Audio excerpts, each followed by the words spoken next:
날 따라와요 날 따라와 다 같이 날 따라와요. 여러분, 날 따라와요.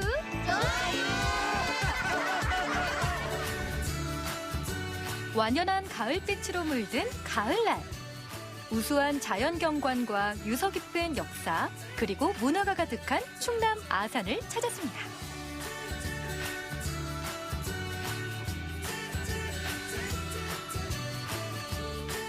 오늘은 이 수도권과 충남의 관문 역할을 했던 바로 아산입니다. 아산에서 세월이 품은 역사를 둘러보고 아주 특별한 시간 여행을 해보려고 하는데요. 아산의 숨은 명소를 보여드릴게요. 준비되셨나요? 그렇다면 출발! 곧게 솟은 은행나무의 기운이 감도는 이곳은 충남 아산시 배방읍에 자리한 맹씨 행단인데요. 조선시대 3대 청백리 중 한 분인 보불 맹사성이 머물렀던 곳이죠.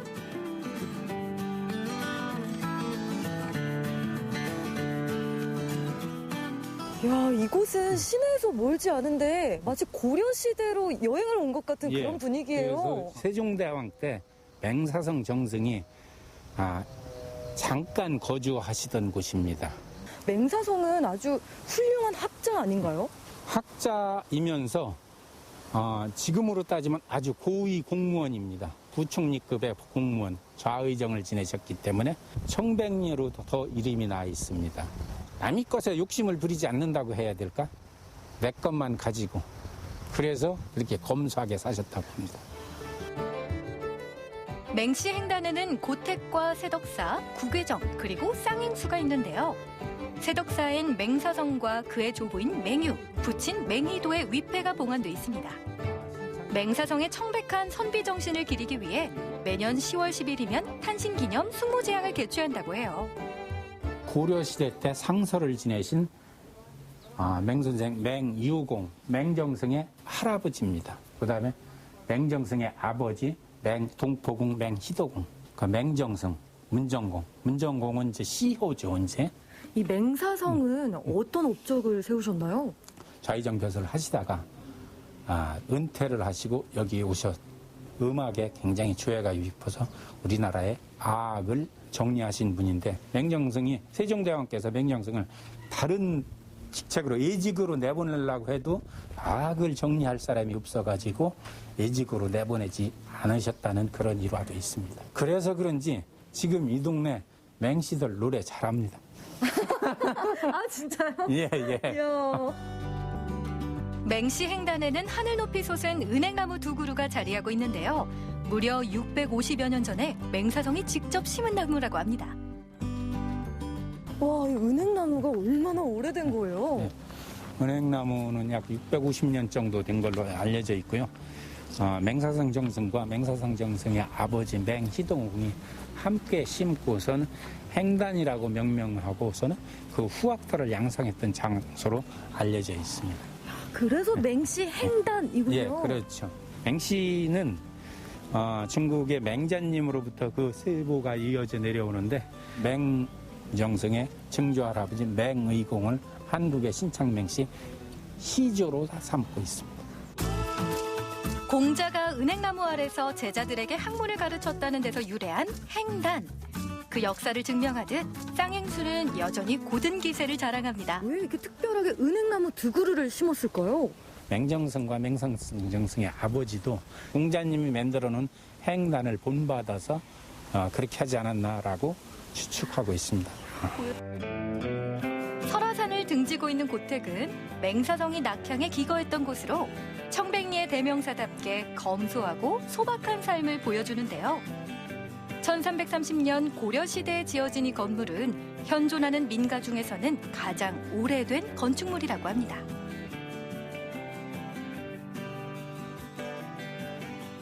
맹씨 행단을 이루는 또 다른 곳 구괴정은 삼정승인 맹사성, 황희, 권진이 시문을 짓고 국정을 논하던 곳인데요.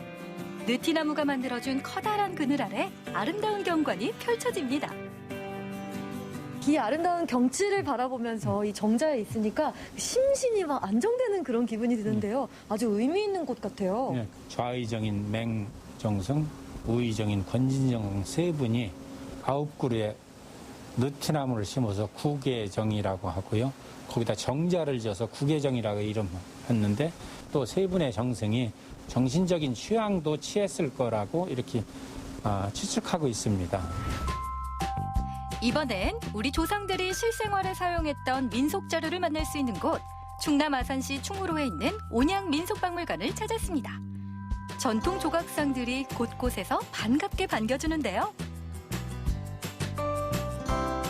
아니, 아산에 이런 곳이 있는 줄은 몰랐네요. 이게 아기자기하고 예쁘고 규모도 꽤 넓고요. 마치 이게 정원처럼 쫙 펼쳐지는데 저 안에는 뭐가 있을지 궁금하거든요. 빨리 들어가 볼까요? 온양 민속박물관은 옛 선조들의 삶을 살펴볼 수 있는 유물과 교육 프로그램들로 가득한데요. 이곳을 보니까요. 한국인한테는 아주 익숙한 그런 풍경과 자료들이 전시되어 있네요. 여기 온양민속박물관은 1978년도에 개관을 했습니다. 당시에 계몽사 창업주이셨던 김원대 회장님께서 평상시에 문화사업에 뜻이 많으셔서 유물을 많이 수집을 하셨어요. 이곳에선 한국인의 전통 생활 문화를 한눈에 보고 체험할 수 있습니다. 첫 번째 전시실에선 관혼상제를 거치며 살아왔던 우리 조상들의 전통을 살피고 삶의 기본이 되는 의식주 생활 문화를 통해 우리의 전통을 알아볼 수 있는데요. 박물관 규모가 상당히 넓은 것 같은데요. 네, 네. 지금 여기에 있는 전시는 뭐예요? 각 층마다 테마가 정해져 있습니다. 그래서 1층은 한국인의 삶, 2층은 한국인의 일터와 생업, 그리고 3층은 한국인의 문화와 예술입니다. 제2전시실은 한국인의 삼터관으로 우리 문화의 기반인 농경에 관해 소개하고 있는데요. 홈이나 작살 등의 유물은 선조들이 주로 농업과 업에 종사했다는 걸 보여주고요.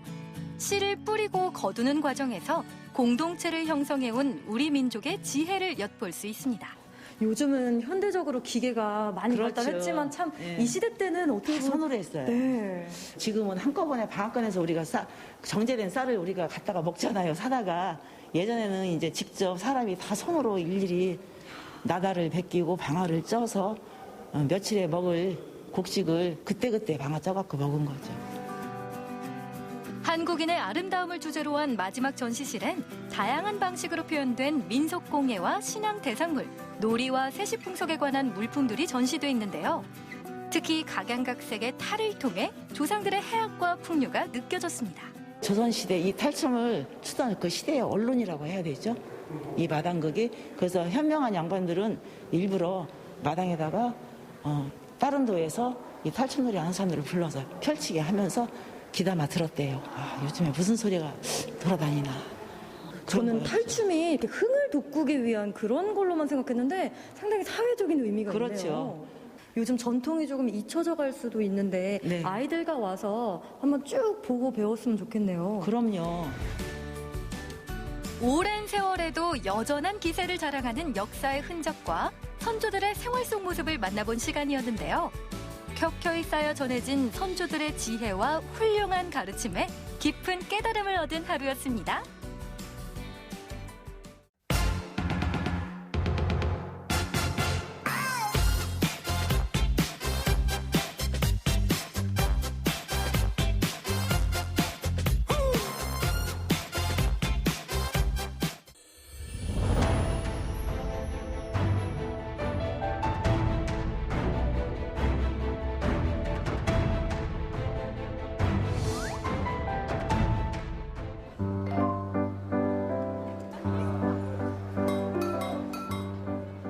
여러분, 이거 쉽게 따라하실 수 있으실까요?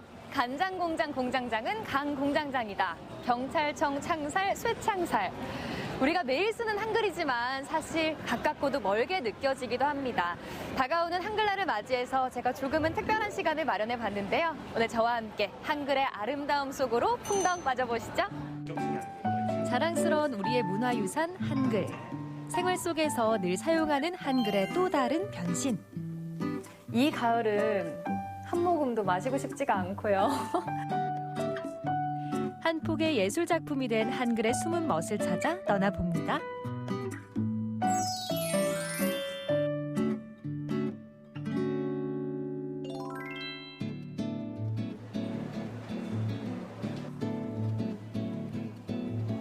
안녕하세요. 가방 안에 들어서자마자 반겨주는 다양한 글씨들. 쓰는 이의 개성과 감성을 고스란히 느낄 수 있는 캘리그래피 작품입니다. 대표님, 제가 생각해봤던 글씨가 아닌 것 같아요. 네. 우리가 일반적으로 아는 손글씨랑은 조금 차이가 있습니다. 캘리그라피는 예쁜 글씨 플러스 전반적인 구도가 필요해요. 그러니까 조형미가 들어가야지만 캘리그라피라고 할 수가 있죠. 오늘 저희들이 할 수업은요, 한글 패턴 캘리그라피라는 것입니다. 패턴 캘리그라피는 이렇게 면을 분할을 해서 디자인적인 측면을 같이 믹스를 시켰다고 생각하시면 되세요. 인이 이렇게 들어가는데 얘들이 이렇게 모양을 정해진 만들어서 이렇게 틀은 들어갈 수 있어요. 없습니다. 조금 삐뚤면 삐뚤 대로 그 나름의 멋을 느낄 수 있었는데요. 한글의 예술적 가치와 아름다움이란 바로 이런 것이 아닐까요? 지금 캘리그라피 배우신 지는 얼마나 되셨어요? 1년 정도 됐어요. 1년 정도? 근데 1년인데도 이렇게 완벽해 보이는 글씨가 완성될 수 있는 거예요? 제일 이건 어렵다 했던 게 뭐가 있었을까요? 글씨를 디자인한다고 하더라고요. 네. 그러니까 제가 이렇게 미적 감각이 없어서 이렇게 구도를 잡아야 되거든요. 그런 면에서 조금 힘든 것 같아요. 원래 요즘에 이제 핸드폰이나 컴퓨터로 글을 쓰는 일이 많다 보니까 저희가 이제 손으로 이렇게 할 수 있는 활동들이 많이 없는데 처음에는 어색하지만 가면 갈수록 이제 저희가 원래 옛날부터 써왔던 글들에 대한 감각을 다시 일깨우는 것 같아서 거기에 새로운 걸 또 넣는 재미가 많은 것 같습니다. 나만의 손글씨로 표현하는 한글의 멋. 같은 문구를 쓰더라도 저마다 다른 색깔과 느낌으로 탄생하는 것이 바로 캘리그래피의 가장 큰 매력입니다. 쓰시면서 이 캘리그라피 어떤 점에 빠지게 되셨어요? 캘리는 글씨인데도요, 사람들 표정처럼 글씨에 그게 나타나요. 제가 책을 읽는 거를 좋아하는데요. 책 속에 들어있는 좋은 문장들을 저만의 글씨로 써서 그거를 모아두는 재미가 있습니다. 한글의 미를 예술로 승화시키는 또 다른 분을 찾아 달려온 곳. 역시 캘리그라피 장인의 손길이 느껴지죠? 교수님 안녕하세요. 반갑습니다. 네, 안녕하세요. 반갑습니다. 네. 안녕하세요. 반갑습니다. 교수님 곧 한글날이잖아요. 네, 그렇습니다. 그래서 교수님께서 한글을 그 누구보다 예쁘게 풀어낸다고 하셔서 제가 또 찾아왔습니다. 연구실에 딱 들어오자마자 웰컴 투 동막골 포스터가 보이던데 그것도 작품이신 거죠? 네, 그렇습니다. 제가 2005년도에 네. 제작을 했던 쪽 작품입니다만 동막골이라는 조그마한 마을에서 코믹스러운 이야기들이 벌어지지 않습니까? 그래서 그 마을을 어떻게 나타낼 수 없을까? 이렇게 해서 그 컴자에 미음을 이렇게 중간에 크게 글씨를 쓰게 되고, 되어 있죠. 네네. 그다음에 마을을 중심으로 이제 이야기가 스토리가 이제 전개되니 그 웰자의 리을이 그다음에 그렇습니다. 거꾸로 되어 있지 않습니까? 골자의 리을과 같이 이렇게 마을을 향해 보면서 그 이야기를 풀어나가는 데 포인트를 주고 작업했던 글씨입니다. 곳곳에 다 포인트들이 살아있는 거네요. 네네, 그렇습니다. 또 어떤 작품들이 교수님 손을 거쳤을까요? 박병철 교수님의 손에서 탄생한 다채로운 작품들. 영화 포스터는 물론이고 각종 축제 캘리 디자인까지. 글자에 감성을 불어넣는 캘리그래피의 매력에 저도 흠뻑 빠져들더라고요. 이건 G20. 네, G20 정상. 네, 이게 실제로 되게 길에서 많이 봤던 글씨거든요. 네, 또 다 의미가 있을 것 같아요. 근데의 골목 자체가 이제 조금 넓은 것도 있지만 조금 되게 협소하고 좁은 골목들도 많이 있었습니다. 그래서 롯자의 길 같은 경우도 이제 그 획이 이제 길게 늘어지는 거는 길게 길이라는 의미가 이제 이렇게 주면서 골목의 특성을 되게 중시했던 그런 글씨로 기억이 납니다. 이렇게 작품을 그리실 때 그때그때 의도랑 의미가 다 살아있는 거네요. 캘리그라피는 쓸 때 이제 그 제품의 특성, 그다음에 그 제품이 가지고 있는 기능, 그다음에 소비자한테 전달해야 되는 그런 컨셉 이런 것들이 좀 명확해야 그 캘리그라피의 또 진정한 맛이지 않나 그렇게 생각합니다. 캘리그래피는 반듯한 종이 위에만 쓸 수 있다? 아니죠. 캘리그래피의 감성을 담을 수 있는 영역은 생각보다 훨씬 더 다양했는데요. 가끔 또 작품 만드실 때 영감도 얻고 하시려고 이렇게 술도 준비를 또 하신 거예요? 예, 제가 뭐 술은 평소에 좋아는 합니다만은, 네. 이 작품은 제가 일본에 이제 있을 네. 때, 요 회사로부터 네, 의뢰를 네. 받아서, 작품으로. 의뢰를 받아서 디자인을 해서 아마 제품으로 생산된 그 술인 것 같습니다. 와, 세계적으로 펼쳐가는 그런 작품이네요. 자, 그럼 이제 글씨 한번 휘날리게 써볼까요? 교수님, 지금 이 도구들이 작품 네. 활동하실 때 쓰시는 거잖아요. 네, 제가 지금 사용하고 있습니다. 아니, 근데 칫솔 왜 있는 거고, 나무젓가락 왜 있는 거고. 아니, 그리고 이것도 좀 특이해요. 되게 빗자루 느낌이거든요. 네, 이건 제가 뒷마당에서 그 나무 잔가지들 모아서 이렇게 묶어서 빗자루처럼 제가 우와. 만들어서 사용하고 있는 재미있는 도구입니다. 이거 어떤 식으로 표현되는지 한번 보고 싶은데요. 얘는 우와.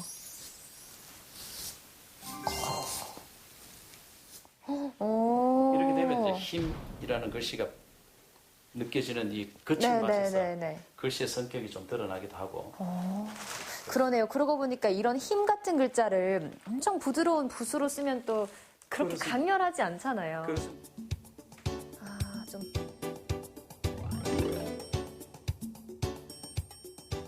아, 교수님, 진짜 이게 도구가 뭔가에 따라서 느낌이 확연히 달라요. 특히 저는 이 칫솔, 양치할 때나 뭐 화장실 청소할 때 저는 쓴 경험이 있는데 이런 강렬한 글씨를 또 만들 수가 있네요. 저도 한번 글씨 써볼 수 직접 있을까요? 이걸로 한번 네. 춤을 한번 어떤 춤을 추실지 한번. 와.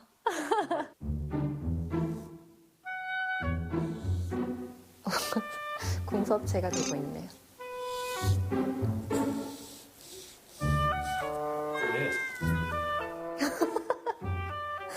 네가 요거는- 끝이에요. 어떤 춤입니까? 요거는 네. 시작은 거창했는데 점점 약해지는 느낌. 됐습니까? 아, 더 많아. 도저히 답을 할 수 없는 질문입니다.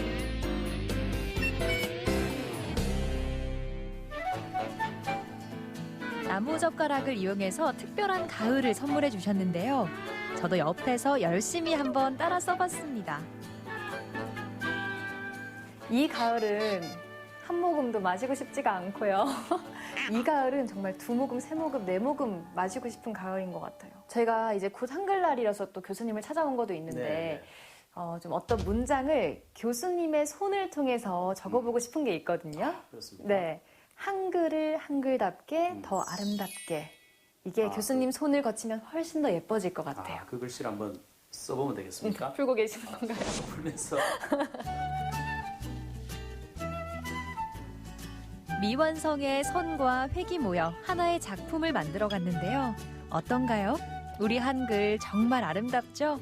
근데 한글이 진짜 예쁘다 생각은 해왔는데 또 막상 이렇게 보니까 더 아름답고 더 멋지게도 느껴지네요. 그 한글이 가지는 그 요소는 소리 글자이지 않습니까? 그럼에도 불구하고 한글이 가지고 있는 그 조형적 요소, 초성, 중성, 종성에 보면은 그러한 요소들이 디자인적 요소도 상당히 강합니다. 그러다 보니까 그거를 이용해서 디자인을 하게 돼도 너무너무 아름다운 한글 디자인을 할 수가 있고 또 캘리그라피에도 그 가질 수 있는 매력적인 건 충분히 있다고 생각합니다. 하시면서 이 한글이 가진 매력에 매일매일 푹 빠지고 계시겠네요. 그렇습니다. 한글은 정말 쓰면 쓸수록 힘든 것도 있습니다. 사실 한글이 되게 매력적인데 그렇지만은 그 쓰는 것이 어려우면서도 그 어려우니까 또 써볼 수 있는 그런 도전 정신도 좀 있고 그다음에 또 그럼으로 해서 또 한글이 또 재밌게 나왔을 때 글씨가 또 아름다운 글씨가 나올 때도 기쁨도 크고 그렇습니다. 그래서 한글이 좀 더 폭넓게 사랑받는 또 캘리그라피가 또 동시에 또 사랑받는 그런 세상이 지속됐으면 좋겠습니다. 진짜 말 그대로 한글을 한글답게 더 아름답게 좀 열심히 힘을 써주십시오. 네, 공감합니다. 한글날을 맞아 준비한 뜻깊은 하루. 캘리그라피를 통해 만난 한글은 참 감사하고 소중한 우리의 문자였습니다. 한글을 한글답게 더 아름답게 꼭 기억해 주실 거죠?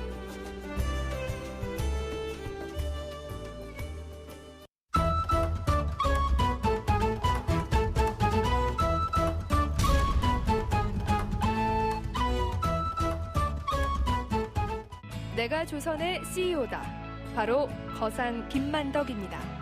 노블레스 오블리주를 실천한 그의 삶과 정신을 기리기 위해 해마다 이맘때면 김만덕 주간 행사가 열리는데요.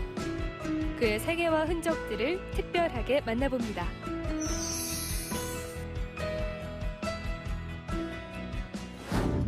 김만덕의 발자취를 찾기 위해 제주 목관화를 찾았습니다. 볼 것도 많고 배울 것도 많은 오늘, 가을의 낭만은 역시 저를 그냥 두지 않네요. 하지만 시청자 여러분을 위해서라면 잠시 이 여유는 접어둘게요. 네, 와랑와랑TV를 위해서 요리 뛰고 조리 뛰는 아나운서 장인정입니다. 만덕 역사 문화 탐방에 대해서 자세하고 친절하게 알려주실 선생님 한 분을 모셨습니다. 선생님 나와주시죠. 안녕하세요. 안녕하세요. 반갑습니다. 네, 반갑습니다. 우선 선생님 소개부터 간단하게 해주실까요? 예, 저는 제주 역사 문화를 공유하는 사단법인 질토래비라는 사단법인이 있는데 이사장을 맡고 있는 문영택이라고 합니다. 오늘의 길잡이 문영택 선생님이십니다. 우선 만덕에 대해서 알아봐야 되는데 관덕정에 나와 있어요. 그렇죠. 네. 이것이 관덕지. 길만덕 할망이 어린 시절 근데 10살이 좀 넘었는데 거기 또 제주에 역병이 돌입니다. 제주에 상당히 자주 역병이 돌아서 어머니 아버지를 잃게 됩니다. 천혜고아가 되는 거죠. 네, 오빠가 있고 가운데 만덕 소년이 있고 그다음에 남동생이 있었는데 그러면 뿔뿔이 흩어집니다. 어쩔 수 없이 기녀 이 집에 얹혀 살게 되는 그런 신세가 되죠. 하지만 그때부터 나는 양가집의 자식인데 언젠가는 꼭 큰 인물이 되겠다 하는 것을 갖고서 열심히 공부를 하죠. 즉 기녀 수업을 합니다. 그리고 15 전후해서 기녀가 되죠. 고아가 되고 결국 관기가 된 김만덕. 하지만 기울어진 집안을 일으키려는 극복과 반전의 삶을 꿈꾸는데요. 한 번 관비는 영원한 기생입니다. 영원한 천민이에요. 이런 조선시대 사회상에서 탈피하는 방법은 계속 꾸준하게 읍소하고 다시 또 상소 올리고 이렇게 해서 드디어는 면천을 받죠. 그 기간 동안 어린 시절 그리고 관비 생활하면서 바로 여기가 관아 아닙니까? 관내에 딸린 기생이기 때문에 관아 주변에서 생활할 수밖에 없는 거죠. 그래서 이곳에서부터 만덕 할머니 얘기를 시작하는 겁니다. 그런 역사적인 이야기가 있었네요. 예. 어떻게 보면 정말 그 조선시대의 신분과 성별을 뛰어넘어서 운명을 개척한 여성일 수 바로 있겠네요. 그렇습니다. 운명한 내가 간다. 길을 비켜라. 이런 포부를 당찬 포부를 어릴 때 숨겨서 이것을 서서히 뭔가 이룰 수 있도록 하나씩 채워갔습니다. 심지어는 말도 타고 기회를 익혔다는 그런 얘기도 있습니다. 조선의 신분제 하에서 제주 태생 관기 김만덕은 최하층의 신분이었는데요. 신세한탄과 자포자기 대신 자신이 원하는 삶을 위해 끊임없이 노력했습니다. 김만덕에 대한 모든 이야기를 만날 수 있는 김만덕 기념관입니다. 물자의 이동이 어려웠던 제주에서 김만덕은 어떻게 전무후무한 거상이 될 수 있었을까요? 네, 만덕 역사 문화 탐방 두 번째 공간에 왔습니다. 선생님, 이곳에서는 또 어떤 것과 연관지어서 설명을 해주실 수 있을까요? 예, 일단 그 김만덕 할망이 면천을 받아서 사업을 무엇을 할까 고민을 했죠. 그 당시 해상이 봉쇄됐었습니다. 이러한 그 출입 금지령 하에서 무엇을 할까 고민하다가 육지에서 오는 배, 그 선원들, 이분들을 활용해서 뭔가 장사하면 되겠다. 그래서 객주집을 만드는 겁니다. 그래서 육지에서 배 탄 사람들을 재워주고 다음에 가져온 것을 싸게 샀다가 제때 되면은 이제 제값에서 또 팔고 이윤을 또 남기고 다음에 제주 전역을 돌아다니면서 감귤뿐만 아니라 말총, 간 만드는 말총이라든가 다양한 물건을 사가지고 육지에 없는 물건을 이렇게 파는 겁니다. 이렇게 하자 우리 김만덕 할망은 10년 만에 제주 최고의 부자가 됩니다.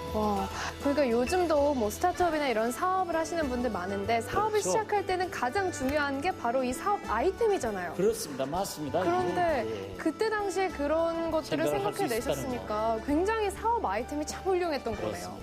예로부터 관료 및 성내 주요 물자의 이동 경로로 알려진 산지천. 김만덕 역시 이곳에서 상업을 했던 곳이라고 추측되는데요. 1791년, 2년, 3년, 4년, 5년까지 엄청난 비바람이 불었다가 가뭄이 왔다가 질병이 도지고 이렇게 해서 사람들이 기아로 죽는 사람이 부지기수로 나타나는 겁니다. 이우현 목사란 분이 그 당시 임금이 정조죠. 네. 정조대왕한테 이제 구임을 보내달라고 했더니 12척 배가 오다가 그만 5척 배가 빠져버렸다는 얘기 했죠. 그때 우리 김만덕 할망은 자기가 객주집에서 인간관계를 맺었던 그분들과 이렇게 연락하면서 육지에 있는 곡식을 전부 사들이는 겁니다. 그래서 그 사들인 곡식을 간에도 주고 자기 이웃도 나눠주고 여러 곳에서 사람들한테 나눠줬죠. 이 같은 김만덕의 구휼과 선행은 번암 채제공, 다산 정약용도 크게 찬탄했습니다. 특히 제주에 유배온 추사 김정희는 김만덕의 이야기를 전해 듣고 은광연세라는 편액을 후손에게 선물하기도 합니다.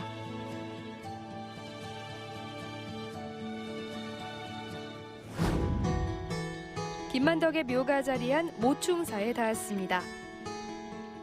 지금 나와 있는 곳은 선생님 모충사죠? 예, 모충사. 모충사. 이곳에 그렇다면 우리 김만덕 할망의 묘지가 있는 걸까요? 예, 바로 바로 밑에 잠들어 계신데 김만덕 할망이 돌아가신 게 1812년입니다. 죽어서도 제주 사람들을 같이 이렇게 살펴보고 할 테니 저 고은이모로 의에 묻혀달라. 그래서 이 공동묘지 위에 가장 높은 곳에다가 이제 묻은 있어서 쭉 오다가 1976년에 관을 팠어요. 관을 그대로 해서 지금 여기 바로 앞에 모셨다가 다음에 일로 이제 모신 거죠. 제주 사람들은 김만덕 사후에도 그를 나눔 할망이라고 부르며 아이들에게 나눔의 정신을 가르쳐 왔는데요. 김만덕 묘 비무는 연구의 중요한 자료이기도 합니다.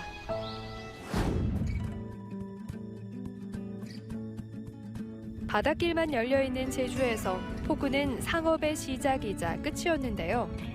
선생님 오늘의 마지막 장소는 바닷가에 왔네요? 예. 네.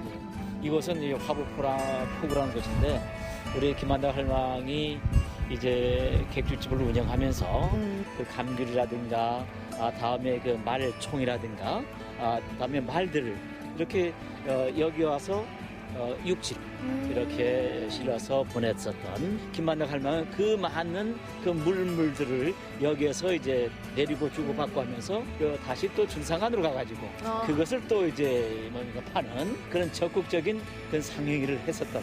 김만덕 할망이 정말 넓게 나아가셨는데 그렇죠. 그 일을 할 수 있었던데 아주 중요한 공간인 거네요. 그렇죠. 이곳이. 예, 제주 산지포구뿐만 아니라 이곳 역시 일종의 분점 형태로 이렇게 있을 거라고 보고 쉽게 이룬 부가 아니었음에도 김만덕은 넓고 깊은 마음으로 섬 사람들을 구휼했습니다.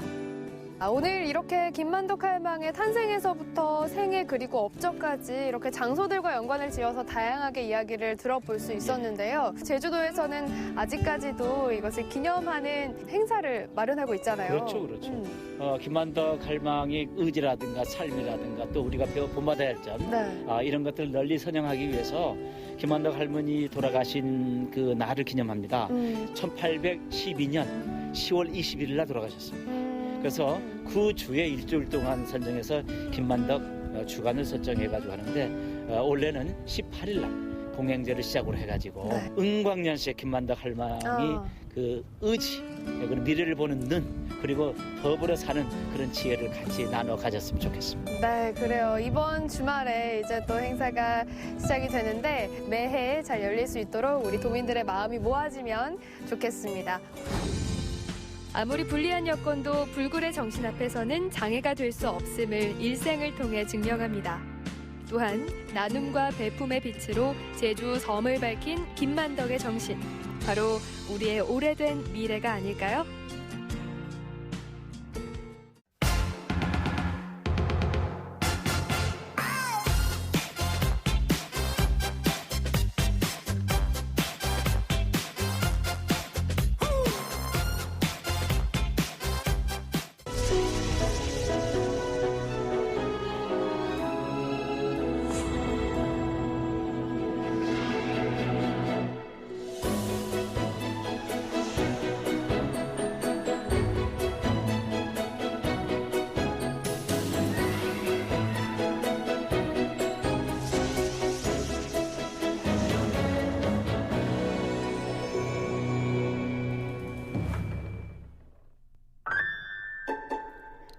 세상에서 가장 착하고 순하게 생긴 음식이 있다면 그건 아마도 빵이 아닐까요?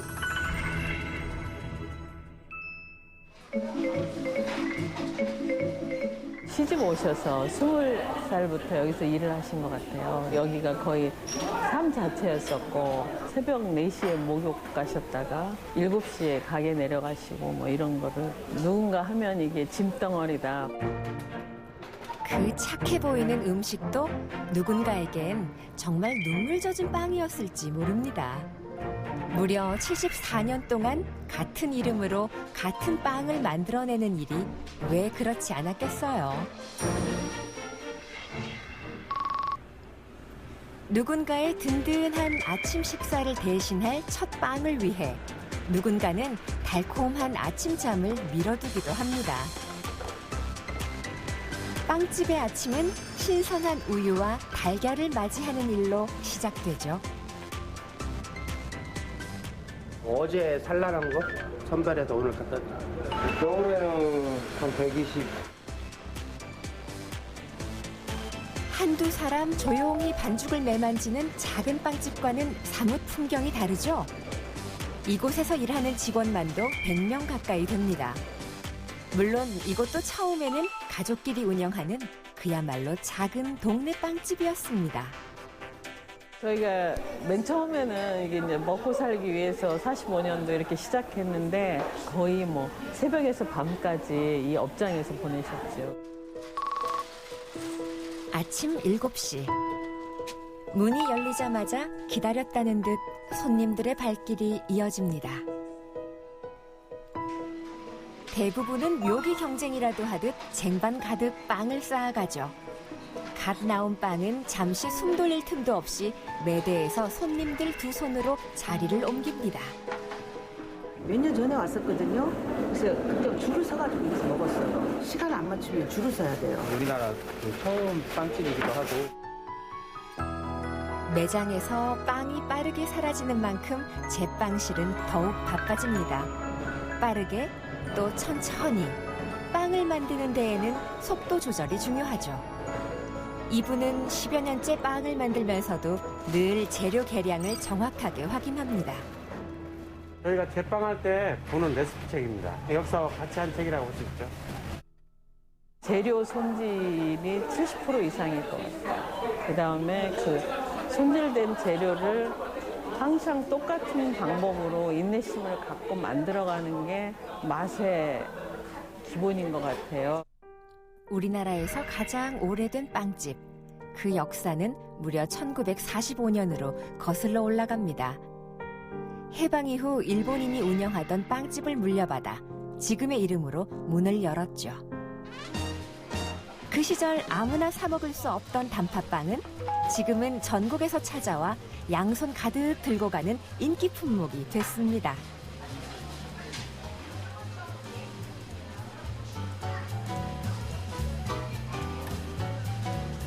야, 사람 무지무지하게 많이 오네요, 진짜. 와, 줄 서 있는 것 좀 봐봐요. 네, 여기 와서 빵을 보니까 옛날 추억에 잠기기도 하고 이 익숙한 맛, 정다운 맛, 정겨운 느낌 그냥 빵만 사러 온 게 아니라 여기에서 느껴지는 흘러나오는 문화 있잖아요. 이런 것들을 함께 즐기려고 여기를 꼭 오시는 것 같아요.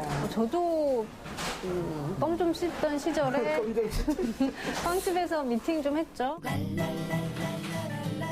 그 시절 어른들은 과자점, 젊은이들은 빵집, 아이들은 아이스 깨끼집이라고 이곳을 달리 불렀습니다.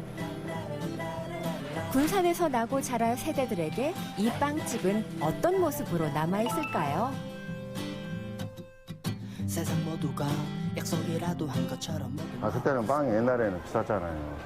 어렸을 때 우리 어렸을 때는 하도 뭐 집에서 엄마가 해주는 뭐 그런 빵이나 먹었지. 어렸을 땐 나도 나중에 크면 빵집을 사장님이 되어야겠다라는 꿈을 가지고 있었죠. 그때는 여기서 있으신 분들이 양과자 먹고 화과자 드시고 하는 분들을 얼마나 부러워했겠어요.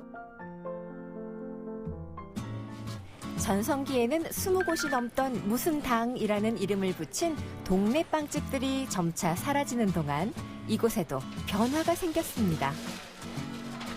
단과자빵이라고 그러죠. 안에 충전물이 들어간 뭐 앙금빵, 야채빵, 소보루빵, 크림빵 이런 빵류가 이제 1945년도부터 시작해서 왔다면 저희가 이제 80년도에 그 샌드위치 모닝 세트가 들어왔어요. 빵으로 아침 식사를 대신하는 사람들. 모닝 세트가 궁금한 젊은이들도 있지만 수십 년 동안 이 맛을 즐기러 다니는 단골도 있죠. 모닝 세트에서 가장 반응이 좋은 건 이 야채 스프인데요. 봉긋한 노른자를 살린 달걀 프라이와 양배추 샐러드를 곁들여 구운 식빵, 우유와 함께 담아냅니다. 유명한 햄버거 그 브랜드의 땡모닝 그 세트도 있잖아요. 네, 그렇죠. 근데 그걸 보고 이걸 보니까 가정에서 어머님이 해주는 그런 느낌 나요. 저마다 재료를 조합해 먹는 즐거움도 있겠죠. 그게 한심에 들어갈까요? 먹어봐야죠. 어때요? 이렇게 조합해서 먹으니까 맛있어요. 네. 양배추랑 당근하고 양파 이런 게 많이 들어가가지고 오랫동안 끓였나 봐요. 아무래도 이거는 아메리칸 조식에 가깝잖아요. 군산에 오면은 그 미군 기지가 있잖아요. 그러니까 이 스타일이 아무래도 좀 아메리칸 스타일로요. 아메리칸 스타일로 좀 변하지 않았나. 그 당시에는 야채숲이다, 빵에다 버터를 발라서 뭐 잼을 발라서 먹는 게 그렇게 널리 퍼져 있지 않던 시절인데 그때는 뭐 하루에 한 팀, 두 팀 왔었대요, 이 모닝 세트를. 맨날 저희 어머니가 그랬대. 야, 새벽부터 이걸 내가 준비했어. 야, 이거 없애면 안 되냐 했는데 그 맛을 찾아서 뭐 30, 40, 50 되신 분들이 그 옛날에 먹었던 맛을 찾아서 오시는데 그 당시에 그 레시피 그대로 지금 하고 있어요. 매장 안의 빵들은 하루 종일 채워지고 비워지기를 반복합니다. 우와, 사람들 봐. 와, 이것이 빵의 천국이구나. 아, 단팥빵이. 우와. 이게 어렸을 때 네. 봤던 그 팥빵 모양이잖아요, 네. 진짜. 야채빵 진짜. 인기가 제일 좋은 야채빵. 와, 두 개밖에 안 남았어. 오, 얼른. 피자빵. 이 꽃게빵을 꼭 집어야 돼. 왜 그러냐면 각 지역마다 그 대표 빵이 있어요. 또 군산 가면은 꽃게빵, 또 무등산 가면 또 호랑이빵이라고 또 있어요. 예. 저 오사카 갔더니 네. 대게빵이 있더라고요. 우와, 신난다, 신나. 예전과 달라진 게 또 하나 있다면 바로 이 앙금입니다. 어머님은 남이 만든 앙금을 받았으며 늘 아쉬워하셨죠. 그래서 이제는 전문 공장을 직접 차려 그 많은 앙금들을 공급하고 있습니다. 저희 남편은 이제 아버님이 갑자기 일찍 돌아가셔서 이제 같이 했나 봐요. 대학교 4학년 때 시작했다 하더라고요. 앙금을 계속 이제 어디서 받아 썼었던가 봐요. 근데 이제 내가 좀 맛있게 만들어 봐야 되겠다. 제과점에서 그 사용하는 기본적인 분목이고 맛만 있으면 충분한 시장이 있다. 당도도 35에서부터 70브릭스. 그러니까 장기적으로 유통할 수 있는가 거기에 맞게 그 기술이라든지 이런 것들을 제과점이나 떡집에서는 개발이나 이런 거 하기가 쉽지가 않습니다. 그래서 1983년 앙금 생산을 전문으로 하는 회사를 설립하게 됩니다. 그리고 점차 우리 공유를 바탕으로 하는 다양한 제품으로 늘려가게 됩니다. 제과점이나 떡집에 공급하는 입장에서 앙금을 활용한 다양한 제품들을 소개를 많이 해드려야만이 앙금의 소비가 늘어날 수 있다고 생각을 했어요. 그래서 앙금하고 이런 것을 이용할 수 있는 제품을 소개하는 측면에서 화과자 생산을 시작한 뒤로 전국의 관련 제품들이 급격히 늘어났죠. 앙금은 전국 유통량의 50% 이상을 차지하는데요. 빵집마다 원하는 당도와 질감에 맞춰 공급합니다. 키는 한 45g 정도 되고요. 완성됐을 때 135g. 안고가 많이 달고 그러면 소비자들 입장에서는 훨씬 좋죠. 단팥빵의 3분의 2가 앙금이었네요. 속이 꽉 찬 느낌, 이유가 있었습니다. 이거 빵 하면은 딱 생각나는 게 뭐가 생각나죠? 단팥빵. 단팥빵만큼은 네, 손으로 찢어주도록 해요. 아, 지금 이 얇은 피에 단팥이 가득 차 있어요. 보통 빵 먹으면 이렇게 큰데 안에 앙금이나 이 소가 조금만 들었으면 속았다. 근데 이건 딱 단팥을 싸고 있는 피는 굉장히 얇은데 안에 팥이 가득 차 있어요. 야채빵 먹어볼까요? 야채빵. 이곳 야채빵 엄청 유명하잖아요. 그쵸. 근데 저 한 번도 안 먹어봤거든요. 진짜요? 근데 이 빵은 진짜 먹고 싶어요. 어렸을 때 그 맛이 날 것 같아. 저도 여기 군산 얘기하니까 저희 네. 엄마가 바로 야채빵 사오라고 하시더라고요. 야채빵은 기름에 튀기지 않고 오븐에 구워내기 때문에 고소하면서도 편안한 맛을 주는데요. 구워낼 때 채소와 피의 질감을 살려내는 특별한 노하우가 있다네요. 빵은 시간과 온도가 굉장히 중요합니다. 수분이 많아가지고 피를 말려줘야 합니다. 이거. 그래서 빵의 식감이 살아있는 거죠. 야채빵이 동네 빵집에서 계속 유지하기가 힘들거든요. 이 속 재료를 꽉 채워서 유통기한도 오래가지 않으니까.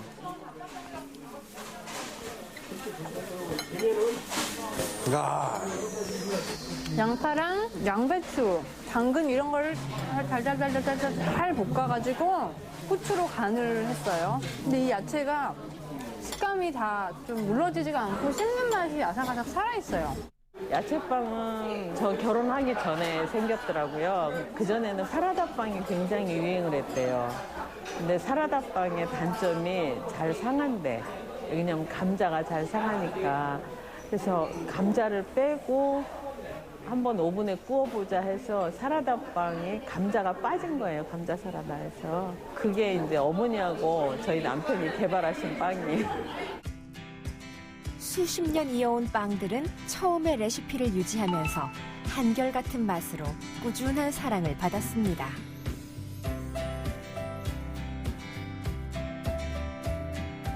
그리고 10여 년 전 전혀 새로운 빵 개발에 도전하게 됩니다. 이 빵이 어머님한테 그러니까 물려받아가지고 처음으로 쌀로 만든 빵이라 그래요. 빵의 80%, 90% 이상이 쌀이에요. 쌀은 우리가 익숙한 식재료잖아요. 그래서 이제 빵을 밥처럼 먹으면 좋겠다 하는 생각에서 했는데요. 한 끼 식사 대용으로도 될 수 있겠다. 그런 생각에서 시작을 했는데 쌀 종류를 계속 개발해서 하면 재미있는 것도 많아요. 저희가 흥국쌀이라고 빨간 쌀이 있더라고요. 특화된 쌀에 흥국쌀로 만든 빵은 상당히 맛있더라고요. 쌀빵의 또 장점이 뭐냐면 되게 수분을 가지고 있어요. 소비자들은 되게 빵을 이제 오늘 사가셔서 내일 드시는 경우가 많거든요. 근데 쌀빵은 내일 먹어도 그 촉촉함이 많이 살아있어요. 우리가 쌀 소비량이 지금 굉장히 줄고 있고 그런데 이걸 쌀가루를 이용해서 빵을 만든다. 참 대단하다고 생각해요. 그 전에 우리 군산이 일제잔정기 때는 쌀을 수탈을 해서 일본으로 갔던 데가 바로 군산입니다. 근데 이제는 이 쌀가루를 이용해서 빵을 만들어서 정말 대단합니다.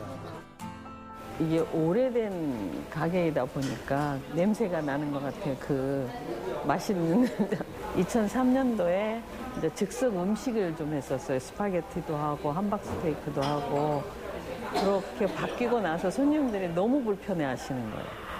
그러니까 그 전에 내가 익숙한 장소가 아닌 거야. 근데 이제 그렇게 오래된 손님들이 저희보다 저희 가게에 대해서 더 많이 알고 계세요. 그런 게 축적돼 있다 보니까 이제 사람 입으로 구전으로 많이 전해졌던 것 같아요. 입소문을 타고 유명해지면서 매일 10,000개 안팎의 빵들이 택배로 전국을 찾아가게 됐습니다. 어머니가 돌아가신 뒤 마주했던 책임감은 이제 100년 기업을 향합니다. 해왔던 것처럼 하는 게 가장 중요한데 처음에 참 우리가 어려운 시절에 손님이 하나만 와도 고마웠거든요. 그러니까 그런 처음에 가졌던 마음을 계속 가지고 가는 게 우리가 100년 그 이상도 할 수 있는 기본이라고 생각합니다. 아픈 우리의 근대사가 남긴 작은 유산. 어머니는 그것을 끈질기게 지켜내셨고 후대는 한 걸음 더 나아가고 있습니다. 한 명의 고객을 향한 고마움. 그 기본을 지키며 100년 기업을 향한 성장에도 박차를 가해봅니다.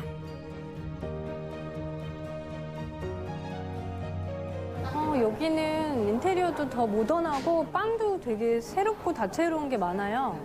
이러한 노력들이 이곳 빵집을 더 성장시킬 수 있는 그런 에너지가 아닌가 싶습니다. 동네 빵집으로 시작해서 이런 큰 전국구 빵집이 되기까지는 얼마나 많은 노력을 하셨겠어요. 오늘 이렇게 맛있는 빵을 저는 먹었는데 네. 집에 아이들이 아른거려서 그래서 빵을 좀 사갖고 네, 와야 되겠어요. 좀 골라서 가시죠. 네. 다음에도 일찍 와가지고 모닝 세트 먹어야겠어요. 저는 이제 줄 서서 야채빵 먹어야겠어요.